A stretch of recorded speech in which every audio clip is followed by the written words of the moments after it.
Welcome to Decrypt, Asia's first blockchain and cryptocurrency podcast. I'm your host, Tushar. Each week, we take a deep dive into the Asian blockchain scene with investors, technologists, and industry insiders. Go to decrypt.asia to subscribe to our newsletter and follow us on Facebook, Twitter, LinkedIn, and Telegram to join in the discussions. Hi, guys. Our guest for today's show is Andrew Rasheed, founder and CEO of Devery. Devery is an Australian company that has leveraged the blockchain to create a product verification tool. It helps to ensure that the authenticity of products is maintained, which allows e-commerce players as well as other businesses to ensure that their supply chain is secure. Devery recently concluded a successful ICO, reaching their hard cap in 17 seconds after lifting of the contribution caps. Before founding Devery, Andrew was heavily involved in the e-commerce space. He was the founder of several e-commerce stores on Amazon and Shopify, and also created the first Ethereum-only online store, iwatch.com. Devery was created due to issues with counterfeiting and duplication that Andrew experienced and saw in the market during this period. He recognized that digital product verification would greatly reduce these problems and provide greater transparency and confidence to online shoppers. Welcome to the show, Andrew. Thanks. Good to be here. So before starting Devery, you created a couple of products. Eatstall was one of them, like I mentioned, which is an online store where people pay and shop in Ether, shop and pay in Ether. And the other tool that you created was this CoinWatch touch bar, which allows Mac users to track the prices of certain cryptocurrencies. Were you making these for fun? Yeah, so with S-Store, that was actually when I saw the Ethereum ecosystem didn't really have any way to spend Ether besides purchasing into ICOs or token sales or paying for gas. So I thought that it'd be a good idea to set something up where you'd actually be able to purchase a physical, tangible item using Ethereum. And so I got the idea of that, and it was basically just a weekend project, which I put together and put out and had some positive reception. And it was the same with the CoinWatch touch bar. It was just something that I kind of saw that a lot of people seem to be requesting, but no one had actually built yet.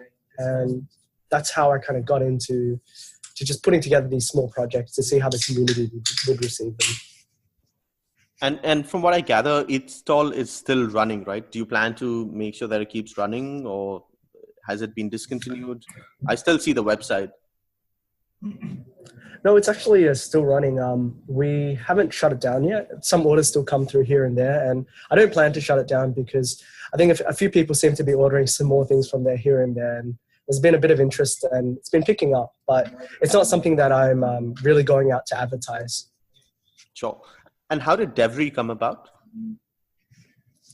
So Devery actually came about from my own experiences from within e-commerce. So myself and a few people that I knew that were actually running stores on Amazon and Shopify experienced counterfeiting when they were scaling and running their brands. And the idea really came to me because I thought to myself, what if there was a way to actually mark those products on the blockchain and then prevent this brand value from being tarnished from other people coming in and taking over their product and starting to sell the same thing with no way to differentiate between the real and the fake product. And that's really where the idea of Devery came from. Right. Could you explain the problem in more detail? You mentioned counterfeit products, but who are those different stakeholders that are impacted because of counterfeiting globally today? So globally today, the industry itself is a very, very big industry, and it affects people from the consumer on the very last part to the manufacturer from the very beginning. Because if the manufacturer can't actually find out that the specific items that go into making their product is real themselves, there's no way that they're going to produce a quality product to the end consumer at the end of the day. If there was a way to verify end-to-end items across the supply chain, that would help prevent these issues from occurring across the whole chain itself. Could you explain perhaps with an example the end-to-end supply chain and how Devery is actually solving the problems that you just mentioned? So with Devery in particular, what we're really aiming to do is prevent brands from actually being taken over and duplicated by a third party and having no way to differentiate from the real brand from the actual fake brand. So what we've actually built is we've built out a protocol to allow third parties to actually build verification apps on top of the software that we've developed. So say, for example, you're a large shoe brand and you want to actually mark each of your shoes to be authentic. What that shoe brand can do is they can either come to us and we can provide a template application that allows them to mark specific items on the blockchain and for them to have a mobile app which verifies which actually, whether it's a counterfeit item or whether it's actually a genuine item coming from that shoe brand. And it gives a lot of flexibility there because we've actually built a library which you can actually track it all the way towards a manufacturer if needs be, but it's really dependent on the brand themselves and whether they want to go that whole way or whether they just want to verify specific items to prove that when a customer is purchasing an item, is it in fact genuine or whether it's just an item that hasn't actually been verified. So I want to talk about the protocol that you're building. I understand that the Devery Protocol is the base layer of the ecosystem or the stack, and the applications which will be used by the end consumers will be on top of this base layer. Is that correct? That's correct. Right. And are you guys creating just the protocol layer or will you be developing the applications as well? So at the moment, what we're really aiming to put out is tools that allow these applications to be built a lot easier. So we're releasing a JavaScript framework on top of the protocol that allows you to build your own verification application and not have to deal with a lot of the complexities of the blockchain underneath. But in saying that, we're also building out applications to demonstrate that an application can be built on our protocol and actually provide some live demonstrations of it actually working. And so you kind of want to be the protocol that is kind of like a facilitator for this particular use case across multiple industries. That's correct. But we're not really focusing on one specific industry. Whilst we are tackling the e-commerce market, the protocol itself can be adapted to different industries dependent on what the company decides to build on top of it. And is this because each industry has its own requirements and you want to be the one building the sort of the base smart contracts, which can be then used by the dApp developers for different industries while still interacting with your protocol? Yes, definitely, because it just provides a lot more flexibility because we found that when speaking to a lot of these different industries, they had very vastly different requirements. And in order to really hone in on what they needed a custom solution. But what we provide is the smart contracts and the JavaScript framework on top to just make that whole process a lot easier. And so will these applications have their own tokens or they'll be required to use your token? So all of the applications built on top will be using the EVE token to actually fuel the verification process. So, speaking of the token, let's talk a little bit more about it. Could you tell us the role of this token and how it'll be used by the different stakeholders in the ecosystem? Sure. So for the consumer side, when they're reading a physical product, they don't actually interact with the EVE token itself. But when a brand decides to mark items onto the blockchain, that's when the EVE token is required as the fuel cost of actually placing an item on the blockchain. And as well as that, say you are an application host, that fuel cost actually goes directly to you, as well as a small split which goes to Devery itself. And the idea behind that is that application creators are actually rewarded by creating applications on top of the Devery protocol. And EVE is used as an incentive to continue this ecosystem of applications on top of the Devery protocol. You mentioned a mechanism in your white paper which allows the users to send EVE tokens without requiring Ethereum as gas. Could you talk a little bit more about it? Yeah, definitely. So one of our team members and also advisors, Bucky, actually created this system called the Bucky token transportation service. And basically what that allows is EVE to actually be transferred without a gas cost on the user end. And the idea behind it is the gas cost is actually fronted by a third party, which is actually paid out in Eve as an incentive to be fronting this gas cost. So what it allows is a lot more user-friendly experience when transferring a token on Ethereum. And it makes it seem almost like a native token, while something like this right now requires you to pay gas for certain functions to be implemented. And on Ethereum at the moment, there's only 2 projects that have actually implemented this, us and Gazecoin, which is another project which Bucky works with. So you mentioned that you will not be building all of the applications that will finally be used by the end consumers. Are there any specific ways that you have in mind to get application developers to build these beyond the monetary incentivization? Yeah, definitely. So we're actually just reaching out to developers who have actually spoken to us with an interest to build certain applications on top of the protocol. And what we're doing is we're providing them the support as well as documentation on how it actually, that they required to actually build on top of the protocol. So for example, there was one person who just sent us an email through our contact at Devery address, and we're working alongside them to build their own custom verification application on top of the protocol and providing them guidance there. As well as that, we're also running a hackathon towards the end of the year, which we're trying to bring a lot of people together to just hack together ideas that would allow them to build their own little verification application for a specific industry that they're very interested in themselves. Right. What I want to talk about next is competition, both direct as well as indirect. And let's perhaps talk about indirect competition. Do you think some of the larger companies may choose to go the private chain route versus going with Devery to achieve what you are trying to do? It really depends on their specific requirements. For specific companies, private chains might actually work a lot better. But for other companies which want to show that everything is open and everything's transparent across the supply chain, they might opt for a public chain. But in our case, we're not actually placing all the information publicly available on the blockchain. It's actually hashed and placed on the blockchain itself.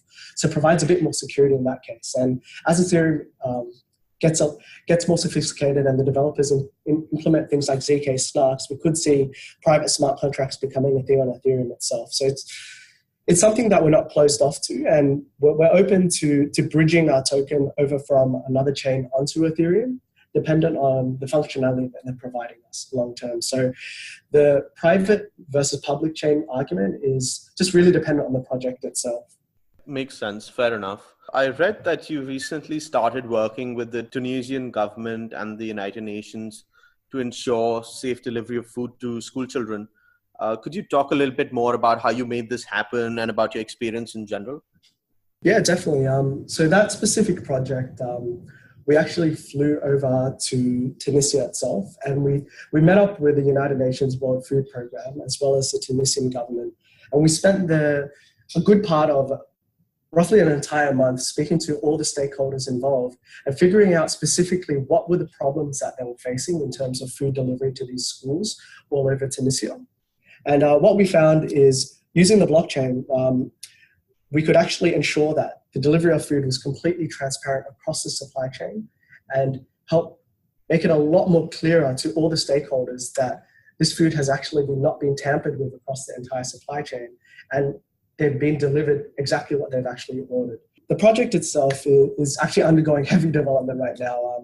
We're going through constant iterations, and some of our team members are flying back and forth through Tunisia to ensure that the implementation on the ground is exactly what we've envisioned. And to say the least, to get the project moving forward, it was a very, very long process. And it wasn't actually until the last day that we were in Tunisia, 2 hours before we flew out to New York, actually, that the deal was actually signed. And then we flew over there and everything was closed. So it was very, very high pressure, but we're now heavy on the development side of things. Wow. And how did this opportunity come up in the first place?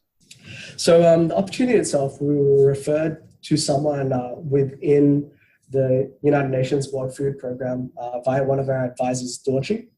And so he knew someone that actually worked there. And once we spoke to Maria over in Tunisia, we kind of gave her an idea of what we did and what we do, a bit of a background on Devery. And the next few days after that, we were just on a flight straight to Tunisia, and it went from there. And from there followed a month of constant meetings with rooms full of maybe 10, 20 people. And it wasn't until the very end that we figured out exactly what they needed, and we're finally able to sign the deal and actually start implementation on their end. Yeah, but I'm sure these are very exciting times for you.